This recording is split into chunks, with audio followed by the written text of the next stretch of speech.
അസ്സലാമു അലൈക്കും. അൽഹംദുലില്ലാഹി റബ്ബിൽ ആലമീൻ വസ്സലാത്തു വസ്സലാമു അലാ റസൂലിഹിൽ അമീൻ വഅലാ ആലിഹി വസഹ്ബിഹി അജ്മഈൻ. അമ്മാ ബഅദ്. റബ്ബി ഇശ്റഹ് ലി സദ്രി വയസ്സിർ ലി അംരി വഹ്ലുൽ ഉഖ്ദതം മിൻ ലിസാനി യഫ്ഖഹു ഖൗലി. ഈ സമ്മേളനത്തിൻ്റെ ആദരണീയനായ അധ്യക്ഷൻ ഷെയ്ഖ് സാഹിബ്, വേദിയിലിരിക്കുന്ന നമുക്കേറെ സുപരിചിതരായ എഞ്ചിനീയർ മുഹമ്മദ് വായ സാഹിബ്, സോളിഡാരിറ്റി സംസ്ഥാന general secretary Thoufeeq Sahib, doctor P V Anwar Sahib, Shareef Sahib, Jamaat-e Islami മേഖല Nadim vice chairman U P Siddique Sahib, Faisal Sahib, സമാദരണീയരായ രക്ഷിതാക്കളെ, സ്നേഹം നിറഞ്ഞ സഹോദരി സഹോദരന്മാരെ, സക്കാത്ത് സാമ്പത്തിക പുരോഗതിക്ക് എന്ന ലക്ഷ്യം മുൻനിർത്തിക്കൊണ്ടുള്ള ബൈത്തു സക്കാത്ത് കേരളയുടെ ഏതാനും ദിവസങ്ങൾ നീണ്ടു നിൽക്കുന്ന ക്യാമ്പയിനാണ് ഇവിടെ തുടക്കം കുറിക്കപ്പെടുന്നത്. നേരത്തെ ഷെയ്ഖ് സാഹിബ് സൂചിപ്പിച്ചതുപോലെ ഇസ്ലാമിന് 5 സ്തംഭങ്ങളാണുള്ളത്. ഈ 5 സ്തംഭങ്ങളിൽ മറ്റെല്ലാ സ്തംഭങ്ങളും നിലനിൽക്കുന്ന മുസ്ലിം സമൂഹത്തിനകത്ത് വളരെ സുന്ദരമായി നന്നായി ജീവിതത്തിൻ്റെ ഭാഗമായി സമുദായം ഏറ്റെടുത്ത് പോന്നിട്ടുണ്ട്.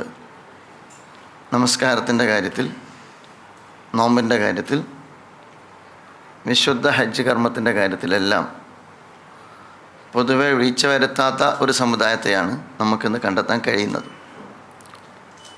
അതിൽ നിന്ന് വ്യത്യസ്തമാണ് സക്കാത്തിനോടുള്ള സമീപനം എന്നുള്ളത് കൊണ്ടാണ് സക്കാത്തുമായി ബന്ധപ്പെട്ട് എല്ലാ വർഷവും ബൈത്തു സക്കാത്ത് കേരള മുസ്ലിം സമുദായത്തെ നിരന്തരമായി അഭിമുഖീകരിക്കുകയും ബോധവൽക്കരിക്കുകയും ചെയ്തുകൊണ്ടിരിക്കുന്നത്.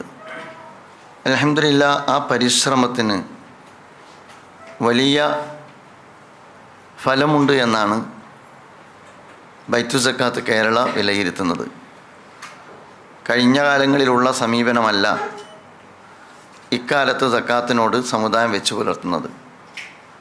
കാലങ്ങൾക്ക് മുമ്പ് സംഘടിതമായ സക്കാത്തിനെക്കുറിച്ച് ചിന്തിക്കാൻ മുസ്ലിം സമുദായത്തിന് കഴിയാതിരുന്നുവെങ്കിൽ ഇന്നെല്ലാ സംഘടനാ ചട്ടക്കൂടുകൾക്കും അപ്പുറം സമുദായം സംഘടിതമായ സക്കാത്തിനെക്കുറിച്ച് ചിന്തിക്കുകയും താല്പര്യത്തോടു കൂടി അതിന് നേതൃത്വം കൊടുക്കുകയും അതിൽ തങ്ങളുടേതായ പങ്ക് ഭംഗിയായി നിർവഹിച്ചു കൊണ്ടിരിക്കുകയും ചെയ്യുന്നതായി നമുക്ക് കാണാവുന്നതാണ്. ഇസ്ലാമിനെ സംബന്ധിച്ചിടത്തോളം ഇസ്ലാമിൻ്റെ ഒരുപാട് സവിശേഷതകളുണ്ട്, ഒരുപാട് പ്രത്യേകതകളുണ്ട്. ആ പ്രത്യേകതകളിൽ പ്രധാനം ഒന്നതിൻ്റെ ദാർശനികമായ ഉള്ളടക്കം തന്നെയാണ്. ഇസ്ലാമിനെ നമ്മൾ ആ അർത്ഥത്തിൽ അനുഭവിക്കാനും ആസ്വദിക്കാനും പഠിക്കാനും ശ്രമിച്ചാൽ ഇസ്ലാമിൻ്റെ ദാർശനികമായ ഉള്ളടക്കം നമ്മെ അത്ഭുതപ്പെടുത്തുന്നതാണ്. അതുപോലെ തന്നെ അതിൻ്റെ കാലികത നമ്മെ അത്ഭുതപ്പെടുത്തുന്നതാണ്. ഈ കാലഘട്ടത്തിലും ജനസമൂഹത്തോട് സംവേദനക്ഷമതയുള്ള ഒരു ഐഡിയോളജിയാണ് ഇസ്ലാം നമുക്ക് കാണാൻ കഴിയും. അതിൽ തന്നെ ഇസ്ലാം മുന്നോട്ട് വെക്കുന്ന ഒരുപാട് സാമൂഹ്യ മൂല്യങ്ങൾ നമ്മെ അത്ഭുതപ്പെടുത്തുന്നവയാണ്. പ്രവാചകൻ റസൂലുള്ളാഹി സ്വല്ലല്ലാഹു അലൈഹി വസല്ലമയുടെ ജീവിതവുമായി ബന്ധപ്പെട്ട മാർഗനിർദ്ദേശങ്ങൾ പരിശോധിച്ച് കഴിഞ്ഞാൽ നമ്മൾ അത്ഭുതം കൂറുന്ന ഒരുപാട് മാർഗനിർദ്ദേശങ്ങൾ നമ്മുടെ ജീവിതത്തോട് നേരിട്ട് സംവദിക്കുന്നത് നമുക്ക് കാണാൻ കഴിയും. അതേപോലെ തന്നെയാണ് ഇസ്ലാമിൻ്റെ ഏറ്റവും വലിയ പ്രത്യേകത അതിൻ്റെ സാമ്പത്തികമായ കാഴ്ചപ്പാടാണ്. ആധുനിക കാലഘട്ടത്തിൽ രൂപം കൊണ്ട ആധുനിക ദർശനങ്ങളുടെ ഒരു പ്രത്യേകത, ആധുനിക ദർശനങ്ങൾ രൂപപ്പെട്ടത് സമ്പത്തിനെ അടിസ്ഥാനപ്പെടുത്തിക്കൊണ്ടാണ്. സോഷ്യലിസം അങ്ങനെയാണ്, കമ്മ്യൂണിസം അങ്ങനെയാണ്, ക്യാപിറ്റലിസവും അങ്ങനെയാണ്. ആ പ്രത്യയശാസ്ത്രങ്ങളെല്ലാം പരീക്ഷിക്കപ്പെട്ട ഒരു മണ്ണിലാണ് നമ്മൾ ജീവിച്ചുകൊണ്ടിരിക്കുന്നത്. എല്ലാ സന്നാഹങ്ങളോടും എല്ലാ സജ്ജീകരണങ്ങളോടും കൂടി ലോകത്ത് ഭരണകൂട പിൻബലത്തോടുകൂടി പിന്തുണയോടുകൂടി പരീക്ഷിക്കപ്പെട്ട ദർശനങ്ങളാണ് ഇവയെല്ലാം. അവയ്ക്കെല്ലാം സമ്പത്തിനെ കുറിച്ച് കൃത്യമായൊരു കാഴ്ചപ്പാടുണ്ട്. ക്യാപിറ്റലിസം എന്ന് പറഞ്ഞാൽ ക്യാപിറ്റലിനെ ബേസ് ചെയ്താണ് ക്യാപിറ്റലിസം. പണമാണ് പ്രധാനം.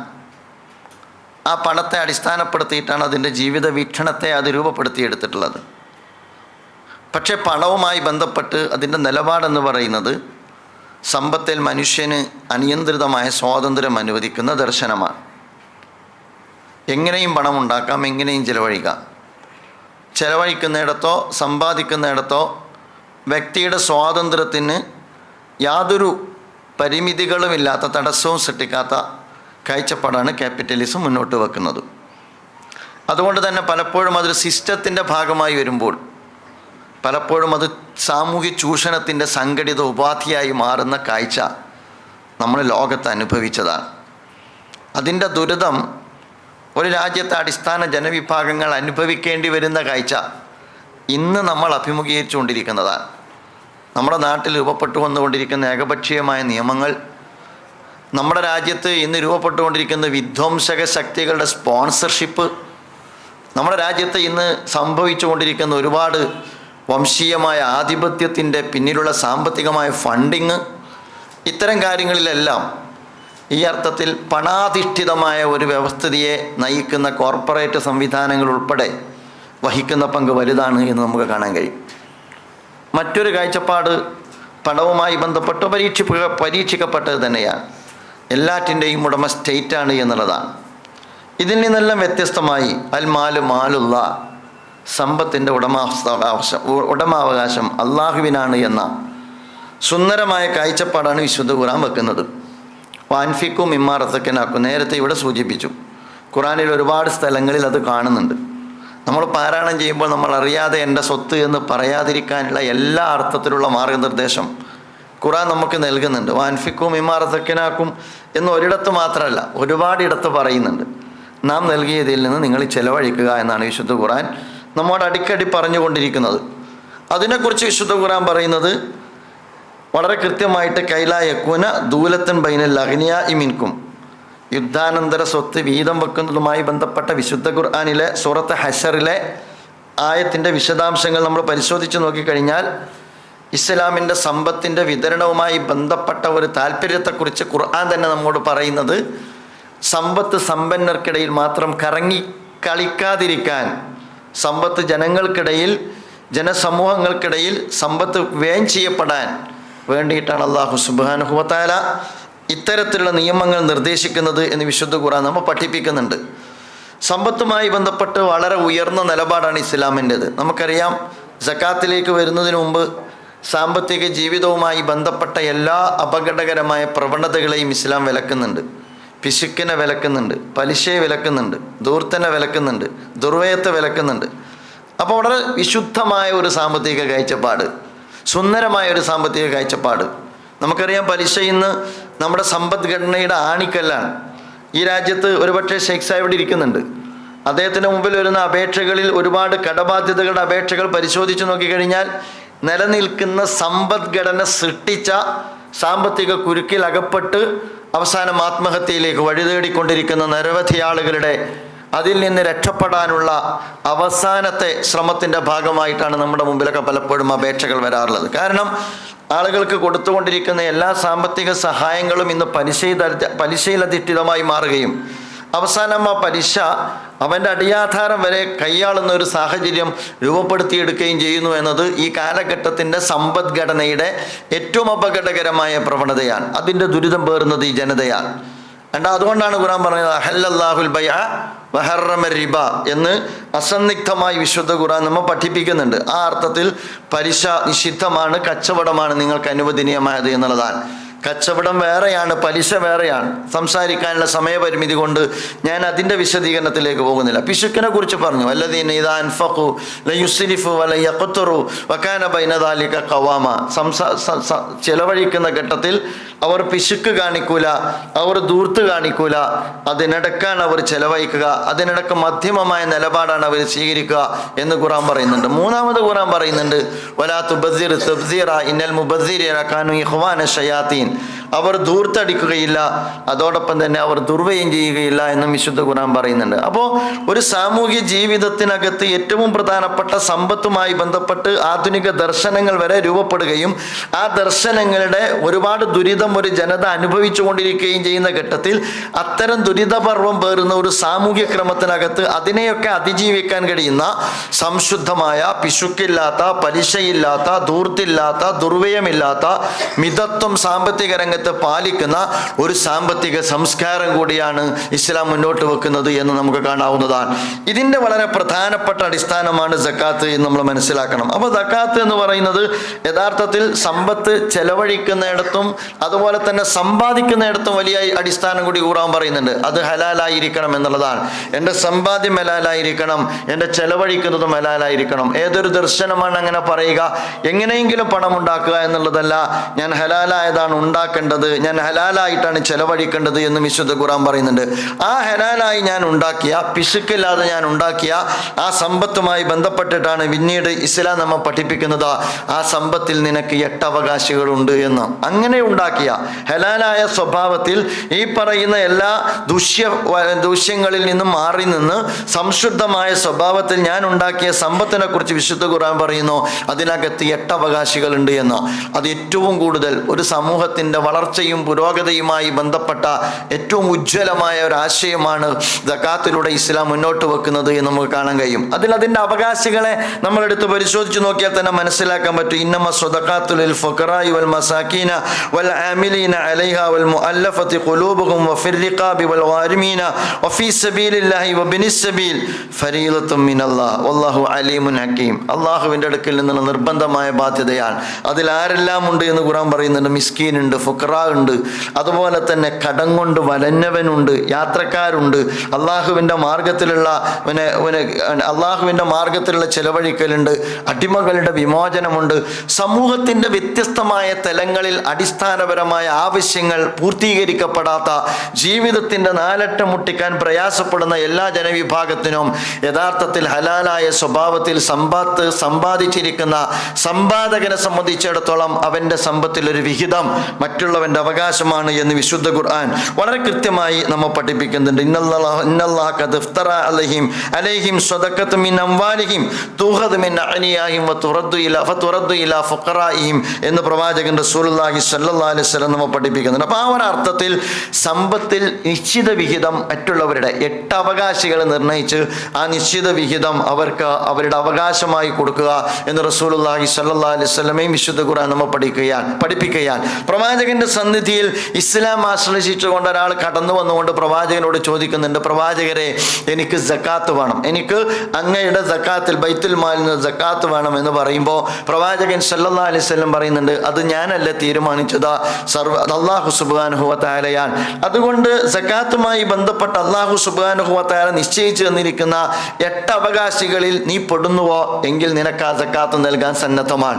അപ്പോൾ ആ ഒരു അർത്ഥത്തിൽ കൃത്യമായ മാനദണ്ഡത്തോടു കൂടിയാണ് യഥാർത്ഥത്തിൽ ഇസ്ലാം സക്കാത്ത് നിർണയിച്ചിട്ടുള്ളത് എന്ന് നമുക്ക് കാണാവുന്നതാണ്.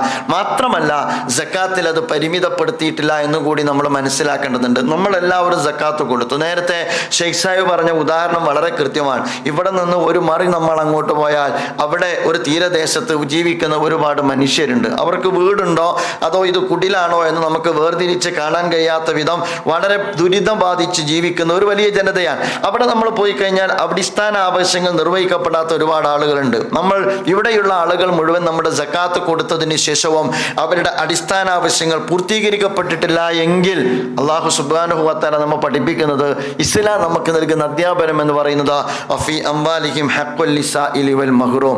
അടിസ്ഥാന ആവശ്യം നിരാകരിക്കപ്പെട്ട ജനതയ്ക്ക് സക്കാത്ത് കൊണ്ട് അവരുടെ പ്രശ്നങ്ങൾ പരിഹരിക്കാൻ കഴിയുന്നില്ല എങ്കിൽ അതിനുള്ള സംവിധാനമാണ് ഇസ്ലാമിലെ ഇൻഫാഖ് എന്ന് പറയുന്നത്. അതിനുള്ള സംവിധാനമാണ് സ്വദഖ എന്ന് പറയുന്നത്. സക്കാത്തിനും സ്വദഖ എന്ന് പറഞ്ഞിട്ടുണ്ട്.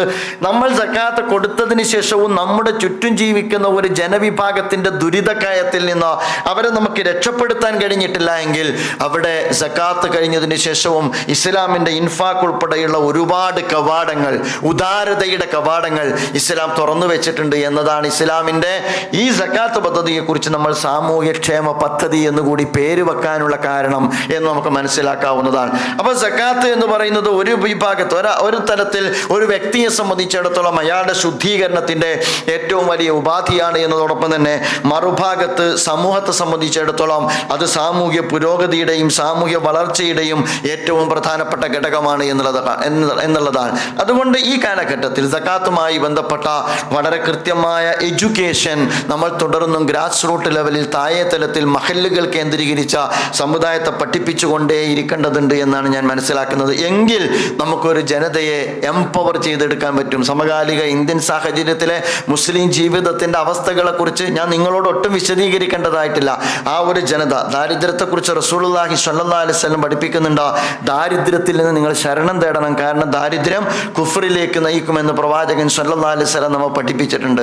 അതുകൊണ്ട് തന്നെ നമ്മുടെ കൂടെ ജീവിക്കുന്ന ഒരു ജനത, തീരദേശത്ത് ജീവിക്കുന്ന ജനത, മലയോര മേഖലയിൽ ജീവിച്ചുകൊണ്ടിരിക്കുന്ന ജനത, തോട്ട മേഖലയിൽ ജീവിച്ചുകൊണ്ടിരിക്കുന്ന ജനത, ഒരു പക്ഷേ ഇസ്സത്തോടുകൂടി ജീവിച്ചുകൊണ്ടിരിക്കുന്ന ജനത, ഈ ഫുഖറാക്കളെ കുറിച്ചും മിസ്കീനുകളെ മസാക്കീനുകളെ കുറിച്ചും പഠിപ്പിക്കുന്നിടത്ത് രണ്ടും ദുരിതം അനുഭവിക്കുന്നവരാണ്. പക്ഷെ മിസ്കീൻ എന്ന് പറഞ്ഞാൽ ആ ദുരിതം പോലും പരസ്പരം തുറന്നു പറയാൻ മടി കാണിക്കുന്നവരാണ് എന്ന് ഖുർആന്റെ വ്യാഖ്യാതാക്കൾ മിസ്കീനും അതുപോലെ തന്നെ ഫുഖറാക്കളെ കുറിച്ചും വിശദീകരിക്കുന്നിടത്ത് വളരെ വ്യക്തമായി പറയുന്നുണ്ട്. അപ്പോൾ അഭിമാനബോധം കൊണ്ട് നമ്മളോടൊപ്പം ചിരിക്കുകയും സംസാരിക്കുകയും അതുപോലെ തന്നെ ജീവിതത്തിൽ എല്ലാ കാര്യങ്ങളിലും പങ്കാളികളാവുകയും ചെയ്യുന്നവൻ്റെ അടുക്കള ഇന്ന് പുകയുന്നുണ്ടോ എന്ന് ചോദിച്ചാൽ നമുക്ക് പുകയുന്നുണ്ട് എന്ന് പറയാൻ കഴിയാത്ത അവസ്ഥ നമ്മുടെയൊക്കെ ഈ കേരളത്തിൽ, പ്രബുദ്ധമായ കേരളത്തിൻ്റെ തന്നെ പല ഇടങ്ങളിലും ധാരാളമായിട്ടുണ്ട് എന്ന ബോധ്യം നമുക്കെല്ലാവർക്കും ഉണ്ടാകേണ്ടതാണ്. അതുകൊണ്ട് ആ ഒരർത്ഥത്തിൽ ഈ മുസ്ലിം സമൂഹത്തെ സംബന്ധിച്ചിടത്തോളം കണിശമായ ബോധവൽക്കരണത്തിലൂടെ സംഘടിതമായ സക്കാത്ത് സാധ്യമാക്കുന്നതിലൂടെ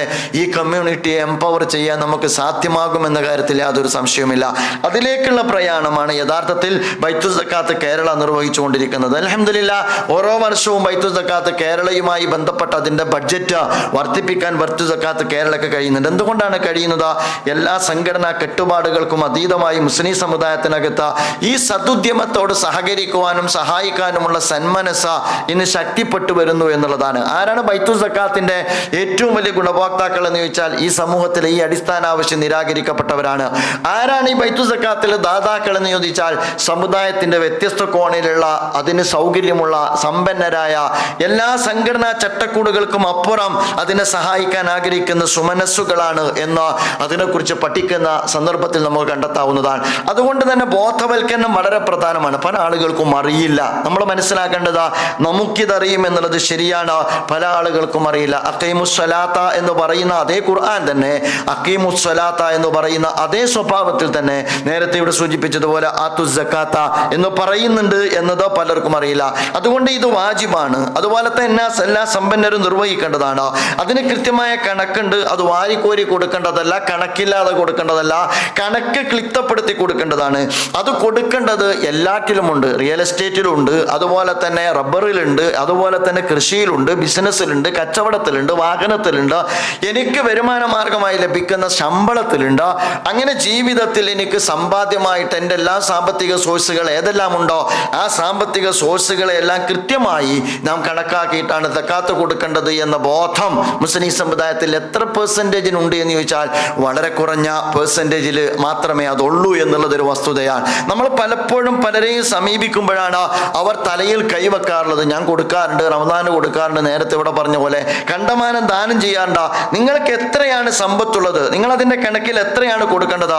ആ 2.5% നിങ്ങൾ കൊടുത്തു തീർത്തു എന്ന് ചോദിച്ചാൽ പലർക്കും അവർ കൊടുത്തു തീർത്തു എന്ന് പറയാൻ കഴിയാത്തൊരവസ്ഥയാണ്. വിശുദ്ധ ഖുർആനിൽ അതുമായി ബന്ധപ്പെട്ട് ശക്തമായ താക്കീത് നൽകുന്ന ഒരുപാട് സൂക്തങ്ങൾ നമുക്ക് കാണാവുന്നതാണ്. വല്ലദീന യക്നിസൂന സഹബ വൽ ഫിദ്ദ വലാ യുൻഫിഖൂനഹ എന്നെല്ലാം പറഞ്ഞ് വിശുദ്ധ ഖുർആൻ സ്വർണവും വെള്ളിയും കെട്ടിപ്പൂട്ടി വെച്ച് അതിൻ്റെ സകാത്ത് അതിൽ നിന്ന് ചെലവഴിക്കാത്തവരെ കുറിച്ചുള്ള ഖുർആനിൻ്റെ അധ്യാപനം നമ്മയൊക്കെ ഭയപ്പെടുത്തുന്ന സ്വഭാവത്തിലാണ്. അതുകൊണ്ട് ആ അർത്ഥത്തിൽ സമുദായത്തെ ഇതിൻ്റെ പ്രാധാന്യം ബോധ്യപ്പെടുത്തുക എന്ന ക്യാമ്പയിനിൻ്റെ ഉദ്ദേശം സാധിക്കുന്നിടത്ത് ഒരുപാട് സോഴ്സുകൾ ഇത്തരം സംഘടിതമായ സക്കാത്തിലേക്ക് വഴിതിരിച്ചുവിടാൻ നമുക്ക് നമുക്ക് കഴിയുമെന്നുള്ളത് അനുഭവ യാഥാർത്ഥ്യമാണ്. അത് നിർവഹിക്കുക എന്നുള്ളതാണ് ഈ സമകാലിക സാഹചര്യത്തിൽ മുസ്ലിം സമുദായത്തിനകത്ത് സമുദായത്തിൻ്റെ എംപവർമെൻറ്റുമായി ബന്ധപ്പെട്ട് നമുക്ക് നിർവഹിക്കാൻ കഴിയുന്ന പ്രധാനപ്പെട്ട ഒരു ദൗത്യം എന്ന് പറയുന്നത്. രണ്ടാമത് നമ്മെ സംബന്ധിച്ചിടത്തോളം ഇതിന് സിസ്റ്റം ഉണ്ടാക്കുക എന്നുള്ളതാണ്. ഞാൻ എപ്പോഴും പറയാറുള്ള കാര്യമാണ്, സമുദായത്തിനകത്ത് ഇതിന് മാത്രമാണ് സിസ്റ്റം ഇല്ലാത്തത് എന്നുള്ളതാണ്. ആ സിസ്റ്റം എല്ലായിടത്തും ഉണ്ടാകേണ്ടതാണ്. നമുക്ക് നമസ്കാരത്തിന് കമ്മിറ്റിയുണ്ട്, പള്ളിയുണ്ട്, അതുപോലെ തന്നെ നോമ്പിന് നമുക്ക് ഉറപ്പിക്കാൻ കമ്മിറ്റിയുണ്ട്, അതുപോലെ തന്നെ ഖാദിമാരുണ്ട്, ഹജ്ജിന് നമുക്ക് എല്ലാ വിഭാഗത്തിനും കമ്മിറ്റിയുണ്ട്, എല്ലാവരും ഹജ്ജ് ടൂർ പാക്കേജുമായി നടക്കാറുണ്ട്. ഇതിൻ്റെ തന്നെ ഈ പറയുന്ന ആ 5 എണ്ണത്തിൽ എണ്ണിപ്പറഞ്ഞ 3 എണ്ണത്തിന് കമ്മിറ്റിയുണ്ട്. പക്ഷെ സക്കാത്തിന് മാത്രമാണ് നമുക്ക് സിസ്റ്റം നമ്മൾ രൂപപ്പെടുത്തിയെടുക്കാത്തത്. അതുകൊണ്ട് തന്നെ സക്കാത്തിന് സിസ്റ്റം രൂപപ്പെടുത്തിയെടുക്കുക എന്ന് പറയുന്നതും ഈ കാലഘട്ടത്തിൽ വളരെ പ്രധാനപ്പെട്ട കാര്യമാണ്. മൂന്നാമതൊന്ന് ഞാൻ പറഞ്ഞ് അവസാനിപ്പിക്കുന്നു, ഇതിനോടുള്ള വിവേചനം അവസാനിപ്പിക്കുക എന്നുള്ളതാണ്. ഇതിനോടുള്ള വിവേചനം അവസാനിപ്പിക്കുക എന്ന് പറയുന്നത് മഹാനായ പ്രവാചകൻ റസൂലുള്ളാഹി സ്വല്ലല്ലാഹി അലൈഹി വസല്ലം നമ്മോട് പഠിപ്പിച്ചതാണ്. പ്രവാചകന്റെ അനുചരനായ അബൂബക്കർ സിദ്ദീഖ് റളിയല്ലാഹു അൻഹു കണിശമായ സമീപനത്തിലൂടെ നമ്മെ അത് വളരെ കൃത്യമായി ബോധ്യപ്പെടുത്തി തന്നതാണ്. അള്ളാഹുവിൻ്റെ പ്രവാചകൻ റസൂലുള്ളാഹി സ്വല്ലല്ലാഹു അലൈഹി വസല്ലമയുടെ വിയോഗാനന്തരം സക്കാത്ത് നിഷേധിക്കാൻ വേണ്ടി ഒരു ജനത മുന്നോട്ട് വന്നപ്പോൾ അള്ളാഹുവിൻ്റെ പ്രവാചകന്റെ സന്തത സഹചാരിയായ അബൂബക്കർ സിദ്ദീഖ് റളിയല്ലാഹു അൻഹു അവരോട് യുദ്ധം പ്രഖ്യാപിക്കുന്ന ചരിത്രം നമുക്കെല്ലാവർക്കും അറിയാവുന്നതാണ്. ആ ചരിത്രം ഇങ്ങനെ തന്നെയാണ് പറയുന്നത്. ഫഖാല വല്ലാഹി ല ഉഖാതിലന്ന, ഞാൻ യുദ്ധം ചെയ്യുമെന്ന് പറഞ്ഞു. ല ഉഖാതിലന്ന എന്ന് പറഞ്ഞാൽ അറബി ഭാഷ അറിയുന്നവർക്കറിയാം, അത് വളരെ യക്കീനോടുകൂടി അതുപോലെ തന്നെ തേക്കീതോടുകൂടി അങ്ങേറ്റത്ത് ഉറപ്പിച്ചുകൊണ്ടാണ് അള്ളാഹുവിൻ്റെ പ്രവാചകന്റെ സന്തത സഹചാരിയായ സിദ്ദീഖുൽ അക്ബർ പറയുന്നത്, ഞാൻ അങ്ങനെ ചെയ്യുക തന്നെ ചെയ്യും, ഞാൻ യുദ്ധം ചെയ്യുക തന്നെ ചെയ്യും എന്ന് പറഞ്ഞിട്ട് പറഞ്ഞത് മൻ ഫറഖ ബൈന സ്വലാത്തി വസ്സകാത്ത് എന്നാണ് പറഞ്ഞത്. മൻ ഫറഖ ബൈന സ്വലാത്തി വസ്സകാത്ത്, സക്കാത്തിനും അതുപോലെ തന്നെ നമസ്കാരത്തിനും ഇടയിൽ വിവേചനം കൽപ്പിച്ചവനോട് ഞാൻ യുദ്ധം ചെയ്യും. അതുകൊണ്ട് സഹോദരന്മാരെ, നമസ്കരിക്കാത്തവനോട് നമസ്കാരത്തെയും നേരത്തെ ശൈഖ് സൂചിപ്പിച്ചു, നോമ്പിനുമിടയിൽ വിവേചനം കൽപ്പിക്കുക എന്ന് പറയുന്നത് ചെറിയ കാര്യമല്ല, വലിയ കാര്യമാണ്. മഹാനായ സിദ്ദീഖുൽ അക്ബർ റളിയല്ലാഹു അൻഹു യുദ്ധം പ്രഖ്യാപിച്ച കാര്യമാണ്. അതുകൊണ്ട് ബൈത്തുസ് സക്കാത്ത് എന്ന് പറയുന്ന വിശാലമായ പ്ലാറ്റ്ഫോമിലേക്ക് ഈ പറയുന്ന സംഘടിത സക്കാത്തിനെ നമുക്ക് കണക്ട് ചെയ്യാൻ കഴിഞ്ഞാൽ ഇന്ന് കേരളീയ സമൂഹത്തിനകത്ത് ഒരുപാട് മേഖലയിൽ ഒരുപാട് അടിസ്ഥാന ആവശ്യങ്ങൾ പൂർത്തീകരിക്കാൻ കഴിയാത്ത ഒരുപാട് മനുഷ്യരെ സ്വയം പര്യാപ്തതയിലേക്ക് നയിക്കാൻ, ഒരുപാട് തലമുറകളെ അവരുടെ ഭാവി ജീവിതം കരുപിടിപ്പിച്ചെടുക്കാൻ, ഒരുപാട് നമ്മുടെ കൂട്ടത്തിലുള്ള ദുർബലരായ മനുഷ്യരെ സാധാരണ സാമൂഹ്യ ജീവിതത്തിലേക്ക് വളർത്തിക്കൊണ്ടുവരാൻ ഇത് വഴിയൊരുക്കും. അതുകൊണ്ട് ഇത് ചെറിയ കാര്യമല്ല, വലിയ ഒരു സാമൂഹ്യ പ്രവർത്തനം കൂടിയാണ്. സക്കാത്ത് വലിയൊരു ആരാധനയാണ്, സക്കാത്ത് വലിയൊരു സാമൂഹ്യ പ്രവർത്തനമാണ്, സക്കാത്ത് വലിയൊരു ദാരിദ്ര്യ നിർമ്മാർജ്ജനമാണ്, സക്കാത്ത് സാമൂഹ്യ ക്ഷേമ പദ്ധതിയാണ് എന്ന് നമുക്ക് കാണാവുന്നതാണ്. ഒറ്റ കാര്യം കൂടി പറയുന്നത്, നമ്മുടെ ഇന്ത്യയിലെ നിലവിലുള്ള സാഹചര്യം നമുക്ക് എല്ലാവർക്കും അറിയാവുന്നതാണ്. നമ്മൾ ഓരോ ദിവസവും കേട്ടുകൊണ്ടിരിക്കുന്ന വാർത്ത എന്ന് പറയുന്നത് ഏതോ അർത്ഥത്തിൽ നമ്മെ നിരാശപ്പെടുന്നതോ അല്ലെങ്കിൽ ചിലരെ ഭയപ്പെടുന്നതോ അല്ലെങ്കിൽ ചില ആളുകളെ സംബന്ധിച്ചിടത്തോളം അസ്വസ്ഥപ്പെടുന്നതോ മനസ്സിലൊരു നീറ്റലെങ്കിലും പങ്കുവെക്കേണ്ടി വരുന്നതോ ആണ്. ബാബരി മസ്ജിദ് 500 വർഷം ആരാധന നിർവഹിക്കപ്പെട്ട ബാബരി മസ്ജിദ് എന്ന സ്ഥാനത്ത് ഇന്ന് പ്രാണപ്രതിഷ്ഠ കഴിഞ്ഞു. ഏതാണ്ട് 3000 കോടിയുടെ ക്ഷേത്രം ഉയർത്തപ്പെട്ട് കഴിഞ്ഞു. അത് കഴിഞ്ഞാൽ ഏതാണ്ട് 800 വർഷം ആരാധന നിർവഹിച്ചിരുന്ന മെഹ്റോളി മസ്ജിദ് വഖഫ് സ്വത്താണ്, വഖഫ് ഭൂമിയിലാണ്. ആ പള്ളി DDA അഥവാ ഡൽഹി ഡെവലപ്മെന്റ് അതോറിറ്റി തകർത്ത് അവിടെ വഖഫ് സ്വത്തിലേക്ക് കാലുകുത്താനുള്ള അനുവാദം കോടതി തടഞ്ഞിരിക്കുന്നു. ആ വഖഫ് സ്വത്ത് പോലും അവർക്ക് അന്യാധീനപ്പെടുന്ന സാഹചര്യം ഇന്ന് ഡൽഹിയിൽ വന്നു. അത് കഴിഞ്ഞ് ഗ്യാൻവാപ്പി മസ്ജിദിനകത്ത് ഏതാണ്ട് 600 വർഷത്തോളം ഔറംഗസീബ് പണിത പള്ളിയാണ്. ആ പള്ളിക്കകത്ത് പൂജയ്ക്ക് അനുവാദം കൊടുത്ത് ഏതാണ്ട് 9 മണിക്കൂറായപ്പോഴേക്ക് അവിടെ പൂജ ആരംഭിച്ചു കഴിഞ്ഞിരിക്കുന്നു. സമകാലിക ഇന്ത്യയിലെ ഈ കാലഘട്ടത്തിലെ ഏറ്റവും വെറുപ്പ് ഉൽപ്പാദിപ്പിക്കപ്പെടുന്ന ഒരു രാഷ്ട്രീയ സംഹിതക്കകത്താണ് നമ്മൾ ജീവിച്ചുകൊണ്ടിരിക്കുന്നത്. ആ വെറുപ്പുൽപാദനത്തിൻ്റെ ഒക്കെ വിക്ടിംസായി മാറുന്നത് ഒരു മൈനോറിറ്റിയാണ്. അത്തരം ഒരു ഘട്ടത്തിൽ തെറ്റിദ്ധരിക്കപ്പെടുന്ന ഒരു കമ്മ്യൂണിറ്റിയാണ്. ആ കമ്മ്യൂണിറ്റിയുടെ ഐഡിയോളജിയാണ് ഞാൻ പറയുന്നത്. ഇത്തരം സന്ദർഭങ്ങളിൽ സക്കാത്ത് ഉൾപ്പെടെയുള്ള ഇസ്ലാമിൻ്റെ ഒരുപാട് സുന്ദര ആശയങ്ങൾ എന്ന് പറയുന്നത് ഈ സൃഷ്ടിക്കപ്പെടുന്ന വെറുപ്പിനെ ആക്കുന്നിടത്ത്, ഈ തിന്മയെ തടയിടുന്നിടത്ത്, തെറ്റായ പൊതുബോധത്തെ മറികടക്കുന്നിടത്ത് ഇസ്ലാമിൻ്റെ ഇത്തരം സുന്ദരമായ ആശയങ്ങൾ അതിൻ്റെ സൗന്ദര്യത്തോടു കൂടി നമ്മൾ ആവിഷ്കരിക്കുമ്പോൾ ജനഹൃദയങ്ങളെ സ്വാധീനിക്കുന്നിടത്ത് ഒരു സുപ്രധാനമായ ഘടകമാണ് ഇത്തരം ഇസ്ലാമിൻ്റെ മാർഗനിർദ്ദേശങ്ങളും അതുപോലെ തന്നെ അടിസ്ഥാനങ്ങളും എന്നുകൂടി നമ്മൾ മനസ്സിലാക്കുക. അതുകൊണ്ട് സൊസൈറ്റിയുമായി എൻഗേജ് ചെയ്യുക എന്നുള്ളത് കമ്മ്യൂണിറ്റിയെ സംബന്ധിച്ചിടത്തോളം സമകാലിക ഇന്ത്യൻ സാഹചര്യത്തിൽ അനിവാര്യമാണ്. വളരെ ഒരു ബഹുസ്വര സമൂഹത്തിൽ സുന്ദരമായി ഇസ്ലാമിൻ്റെ ആശയങ്ങളെ അതിൻ്റെ ഏറ്റവും നല്ല സൗന്ദര്യത്തോടുകൂടി മഹാത്മ്യതയോടുകൂടി പ്രതിനിധീകരിച്ചും അതുപോലെ തന്നെ ആവിഷ്കരിച്ചും ആളുകളെ സംബന്ധിച്ചിടത്തോളം ആളുകൾക്ക് മനസ്സിലാക്കാൻ കഴിയുന്ന വിധത്തിലും ഈ സമൂഹവുമായി എൻഗേജ് ചെയ്തുകൊണ്ട് മുന്നോട്ട് പോകുവാൻ മുസ്ലിം സമുദായത്തോട് ഈ കാലഘട്ടം കൂടുതൽ ആവശ്യപ്പെടുന്നു. അങ്ങനെ ആവശ്യപ്പെടുന്ന ഈ കാലഘട്ടത്തിൽ സക്കാത്തും വളരെ പ്രധാനപ്പെട്ട ഒരു ഘടകമാണ്. ആ അർത്ഥത്തിൽ ഈ ക്യാമ്പയിൻ മുസ്ലിം സമുദായത്തിൻ്റെ ഹൃദയാന്തരങ്ങളിലേക്ക് കൈമാറാൻ നമ്മെ അല്ലാഹു സുബ്ഹാനഹു വ തആല അനുഗ്രഹിക്കുമാറാകട്ടെ എന്ന് പ്രാർത്ഥിച്ചുകൊണ്ട് പരമകാരുണികനും കരുണാനിധിയുമായ അള്ളാഹുവിൻ്റെ തിരുനാമത്തിൽ ബിസ്മില്ലാഹിർ റഹ്മാനിർ റഹീം ഒരുപാട് മനുഷ്യരിലേക്ക് ഈ സന്ദേശം എത്തിക്കാൻ നമുക്ക് സാധിക്കുമാറാകട്ടെ എന്ന പ്രാർത്ഥനയോടുകൂടി ഈ തിരുവചനത്തോടുകൂടി ഇത് ഉദ്ഘാടനം ചെയ്തായി അറിയിച്ചുകൊണ്ട് ഞാൻ എൻ്റെ വാക്കുകൾക്ക് വിരാമം ഇടുന്നു. വ ആഖിറു ദഅവാനാ അൽഹംദുലില്ലാഹി റബ്ബിൽ ആലമീൻ. അസ്സലാമു അലൈക്കും വറഹ്മത്തുള്ളാഹി വബറകാതുഹു.